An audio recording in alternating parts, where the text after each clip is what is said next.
வணக்கம் நேயர்களே. தையிட்டி விகாரை தொடர்பான பேச்சுக்களும் அது தொடர்பான போராட்டங்களும் மிக தீவிரமாக இடம்பெற்று வருகின்ற காலமாக இது அமைந்திருக்கிறது. தனியார் காணி ஒன்றில் அமைக்கப்பட்டுள்ள பௌத்த விகாரை தொடர்பாக பலவிதமான பேச்சுக்கள் பேசப்படுகின்றன.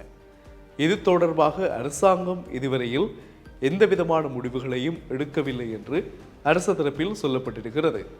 ஏனென்றால் இன்று 11ஆம் தேதியிலிருந்து மாபெரும் கவனஈர்ப்பு போராட்டம் ஒன்று தையிட்டியில் ஏற்பாடு செய்யப்பட்டிருக்கிறது. அந்த காணியில் உள்ள பௌத்த விகாரையை அகற்றுவது தொடர்பாக. ஏனென்றால் அது தனியார் காணியில் அமைய பெற்றுள்ள பௌத்த விகாரை. இது தொடர்பாக யாழ் மாவட்ட ஒருங்கிணைப்பு குழு கூட்டத்திலும் பல விடயங்கள் பேசப்பட்டன. அது தொடர்பான செய்திகளை நாங்கள் இலவே உங்களுக்கு தந்திருக்கின்றோம்.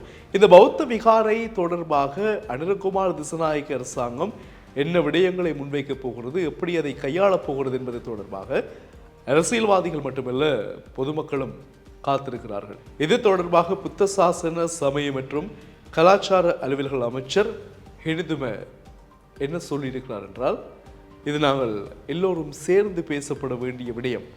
நான் கொழும்பிலிருந்து யாழ்ப்பாணத்திற்கு வந்து தையிட்டி விகாரைக்கு சென்ற பொழுது நிலைமைகளை ஆராய்ந்தேன்.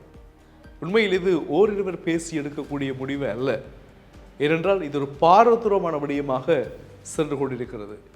எனவே எல்லோரையும் அழைத்து பேசித்தான் இந்த முடிவை நாங்கள் எடுக்க முடியும், எடுக்க வேண்டும் என்று சொல்லியிருக்கிறார் புத்த சாசன அமைச்சர்.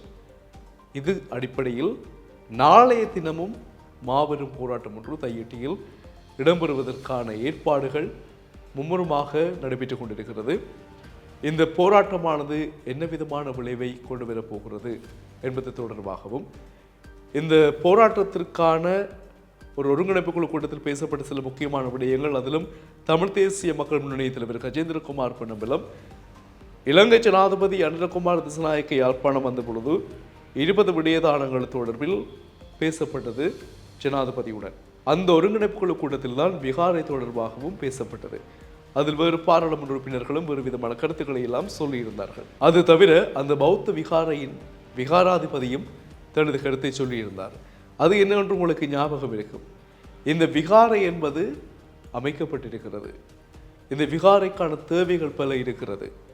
இனி விகாரையை நாங்கள் இடிக்கவும் முடியாது, அந்த நிலத்தை தரவும் முடியாது.